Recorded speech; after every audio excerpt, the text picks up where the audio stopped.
Welcome to the Unscripted podcast. I'm your host, Sarah Nicastro. Today, we're going to be answering the question, are experience level agreements the key metric that you are missing? I'm excited to welcome to the podcast today Alan Nance, who is a strategic technology leader, pioneer of experience level agreements, was inducted into the ITSM Hall of Fame, is a fellow top 25 HDI thought leader, and digital experience expert. So, Alan, welcome to the podcast. Well, it's great. It's great to be here, Sarah. With that intro, I can only disappoint. Well, we'll see. We'll see. So I'm thrilled to have you. Before we get into our discussion for the day, tell everyone a bit more about those things that I just said about you. What does it really mean, and what have you sort of done over your career journey? Well, I've obviously been around for a long time, and if you look at my career, most of it's been around management in large organizations of technology. I live and breathe technology, but I actually, studied sociology, and so I've always had this human-centric view of technology. And so I'm not a real technologist in the sense of I love technology. In fact, you know, can take it or leave it. What I do care a lot about is the effects that it has and how you can optimize it to get better outcomes. And my journey on this part, so that's where I got into all these things like ITIL and ITSM, and I was one of the early founders of those. And in fact, I was the keynote speaker at the launch of ITIL in 1992. So I've always done that. But then as I got into digital transformation, it started to hit me that we were launching these very, very expensive long programs, which were very ambitious in terms of what they wanted to achieve. And as we went on, two things became apparent to me. One was we were losing about 30% of the investment to project management, Hmm. basically people telling you periodically that you suck at what you're trying to do. Hmm. And then because you do suck at what you're trying to do, because of the level of ambition exceeds your ability to execute, you declare victory on a much smaller subset of the ambitions that you set out to achieve. Hmm. And that's very frustrating if you do that for 10 years. And so I started thinking about how can we change it? And one of the things that I saw was that the digital transformation was measuring the outcome of activities. Hmm. So we would get reports about how many servers had been moved, how many upgrades had been done on the software, whether a data center had been open or closed, how many people were actually actively using the technology. And what struck me was who cares? Hmm. Who cares about these milestones? And so I started to introduce this concept of introducing every 30, 60, or 90 days something that was actually changing the experience of an employee, of a customer, of a supplier that we could point to and say, this has now been achieved in the day of the life of the people that we're trying to help. Hmm. And so that was a big start for me. And so that's how I got into experience management. And then the second aha moment was I was negotiating a very large contract, and it was covering our mobile phones, our network, our teams, and the executives were very, very unhappy with the performance of all of those areas. Hmm. When I went to talk to our friends and partners, they were telling me everything was great. Their Hmm. KPIs were amazing. They were meeting all their SLAs. And implicitly, they were saying you need to go back to the executives and explain to them that their perceptions are wrong. Hmm. This is actually great, and they should be very appreciative. And so it was clear to me that we were all going to get fired if we did that. And so I said, can we not find a different metric, a Hmm. metric that really reflects how the executives are experiencing this, which would, in that case, because this was, about 20, 10, 15 years ago, it would be a very simple metric of happy or not. Hmm. And the thing about happy or not was it also gives us the ability to align what we're trying to do. So Hmm. instead of you trying to tell me that you're doing your bit, but all the bits don't add up, we have the same thing, which is happy or not. And then we have to sit down together and figure out why are these people not happy? So Hmm. that's kind of how I got where I am. Yeah, very cool. And a lot of your work has been in these internal projects, right? In the digital experience, the digital workplace, you know, looking at how that, to your point, has been done in the past, how much time was wasted, how, you know, really ineffective or misaligned the metrics that people were using really were. What's interesting to me, though, is, you know, our podcast here, we focus less on those internal projects. Still, certainly relevant, and we'll keep that in mind in today's conversation. But I also think it's really interesting how the idea of measuring experience and experience level agreements is applicable for our audience in how they provide services to their customers. So, can you talk about this shift from, you know, the service economy to the experience economy and what this means for how we need to shift our thinking about the way that we're engaging with whomever our stakeholders are? And, well, and the exciting thing is exactly to your point that if we look at where XLA's experience level agreements are being deployed, they're being deployed. The big majority, and that's because of the history, is being deployed in IT service areas. So in the service desk, in call centers and places like that. But I just looked at our State of XLA report that's being published next week, and what you see is an expansion into patient experience, into student experience, Mm-hmm. into law enforcement, because the same dynamics apply, right? The same way in which you define what a good experience looks like, the same way in which you measure it applies across all industries and basically all target audiences. Mm-hmm. But historically, it's built in the digital workplace. That's where the core has been. So Mm-hmm. digital workplace and service desks are big consumers of this. Mm-hmm. But and I'm now finding as I go around that there is a need for a better governance system for experience everywhere. Yeah. Even if I look at my colleagues in CX, right? CX has been around for 25 years. Mm-hmm. And it's, to be honest, it's pathetic because it's a combination of fun storytelling, which Mm-hmm. adds value to actually outcomes, and NPS, which is Mm-hmm. one of the most overrated systems of measuring anything and has been debunked a number of times by academic research. So there's nothing there. And then it's not a coincidence that CX people are complaining they're not taken seriously, they're not funded properly, because they've become dashboard jockeys, uh, Mm-hmm. MPS sentiment. So I think the XLA, to your opening question, I wouldn't say it's the only metric or the most important metric, but it's a governance approach that is sorely needed across various domains. Mm-hmm.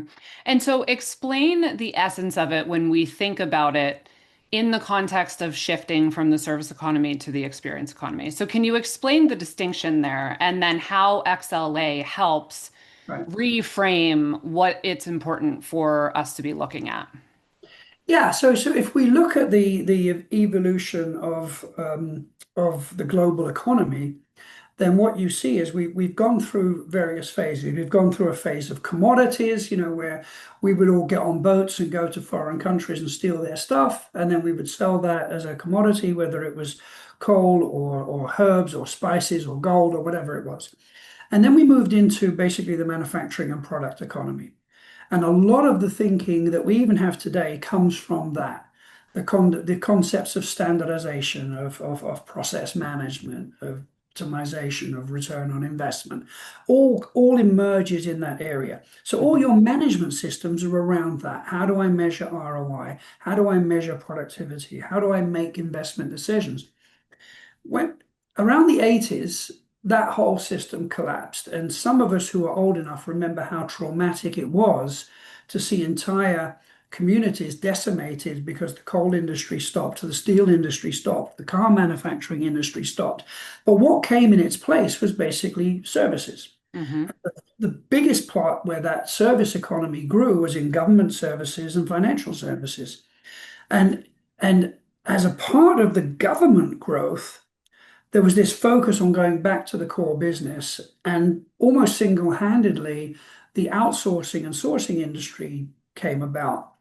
Now, because we're in the service industry, we now need to govern services, Mm-hmm. and especially when you intend to outsource them or co-source them or co-create them, you need to have a very good understanding of what the service is and what the components are, who owns them, how much they're worth, and what the outcome needs to be. And if the outcome isn't achieved, how am I going to issue penalties or credits if you overachieve? And so basically the whole concept of service management was born, which has all of those things that you're very familiar with, configuration management and availability management, et cetera. But also the core of that is the service level agreement. Mm-hmm. Service level agreement and the KPIs that underpin it are the governance mechanism essentially for the service economy. Mm-hmm. Since 2000, 2003, 2007, depending on whether you look as how important you find the iPhone and the App Store, but basically, the growth of pervasive internet, the growth of smart machines, the democratization of data means that from that period of time, people are creating their own experiences, Mm-hmm. their own configurations. And people have gone from consuming videos to making videos. People have gone from listening to talking heads to being talking heads on their own podcasts, on their Mm-hmm. own, I wouldn't say you're a talking head, but clearly you are. I mean, that your podcast is part of the experience economy. You Mm-hmm. decide, you know what, I feel I can do this better. I know smarter people. I know more interesting people. Let me get on stage and do this. And that's been magnified across. Now, in the service economy, it's all about the service and how much the service costs, etc. In the experience economy, it's really about what we call the money value of time. I can earn more money, I can't earn more time. So I have to decide, how am I going to reward myself by investing my time? Mm-hmm. So everything we do either consciously or unconsciously. We ask ourselves, is this time well invested? Is this time well spent? Or is this time wasted? Mm-hmm. And if it's time wasted, then we will avoid it. If we think it's time well invested, then we'll do it even over a longer period of time. But if it's time well spent, we're prepared to put money into that. Mm-hmm. And so when we look at service management, if you look at, I mean, a great example, if you take going to a concert, if you see a concert as a service to meet your musical note needs, you're going to look at it differently than if you look at it as an experience. And this is what explains why Disney can charge what they can charge, why Taylor Swift can charge what she charges, why Ed Sheeran can charge what he charges, because we feel that's going to be a great use of our time. It's going to be memorable. Mm-hmm. Uh, and we want to capture wonderful memories in the time we have available to us. So the whole focus of experience is now about what is the experience, how do people feel about things, what do they do according to how they feel? Mm-hmm. Do they reinvest in you? Do they walk away from you? What do they do? So that's really the experience economy, not just for us, but almost every single thing we do is now subject to our interpretation of the money value of our time. Right. So, what I really like about this is we're really getting to the foundation of what contributes to the metrics we're used to looking at: revenue, market share, productivity, efficiency, customer loyalty, et cetera, right? We're looking at the experiences of, and it starts with our employees, our Right? customers. And like you said, it's taking into account this emotional layer, right? In addition to whatever the value is that is being provided.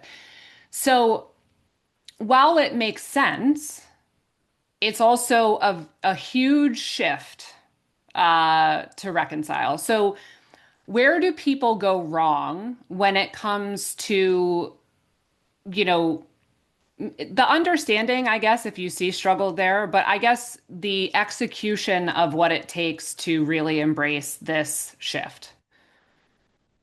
So there's a lot of myths and falsifications out there. Like this replaces the service economy. Now, my experience, having lived through a number of these, is that the old economy never goes away, it just gets absorbed. Hmm. So we have a lot of people today who have put their kids through college or plan for their retirement based on their ability to do service management.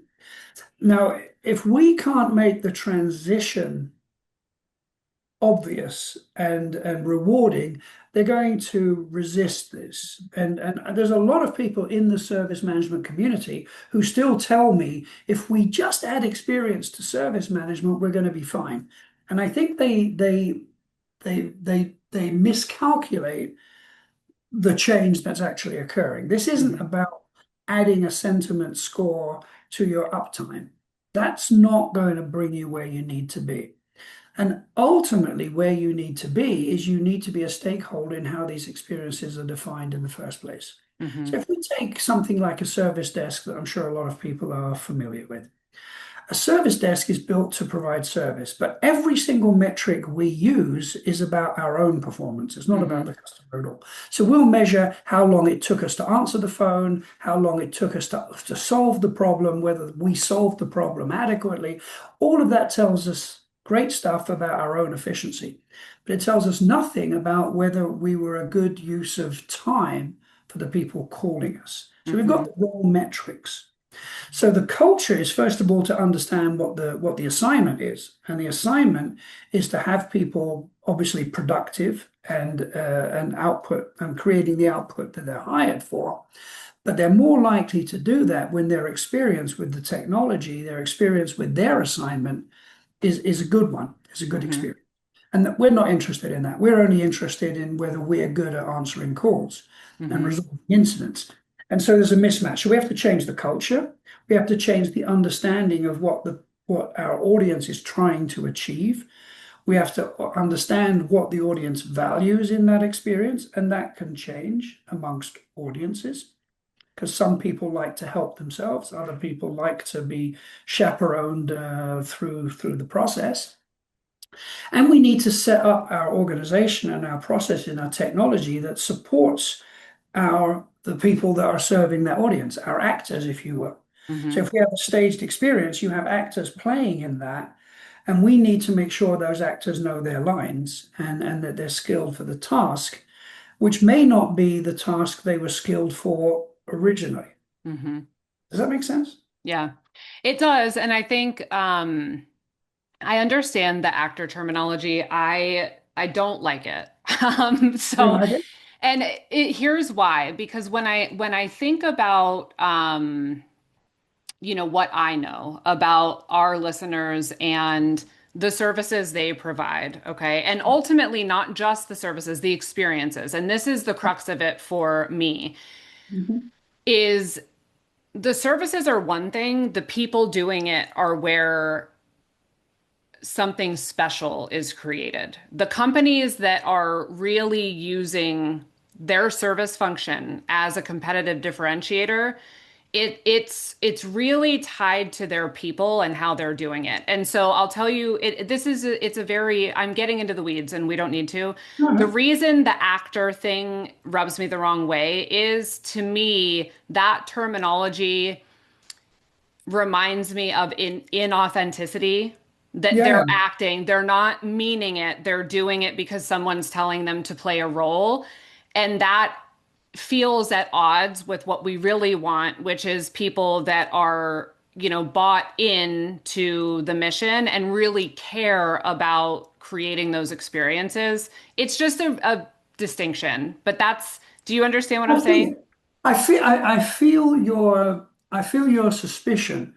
Having said that, we go to the movies, we know it's not real, and we pay a lot to go there and we enjoy it. And I think when it's almost close to entertainment, almost everything's becoming entertainment. That I do find annoying.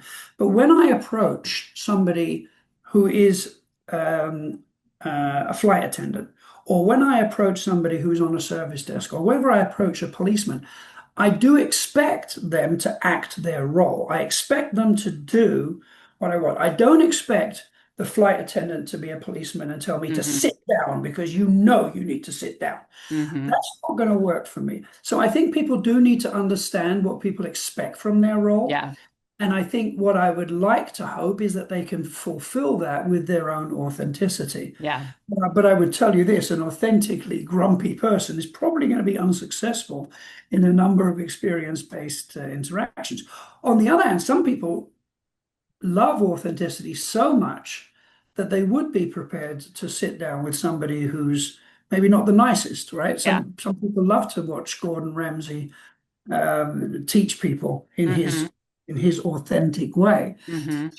But I think people need to understand that they have an audience and they are acting a role, and they need to be able to act that role in a way that they can bring their authentic selves. Hmm. Yeah. And I think it depends kind of what the certain situation is. Yeah. You know, Yeah. if we look at House, right? I don't know if you've ever seen that program where he's the Hmm. doctor.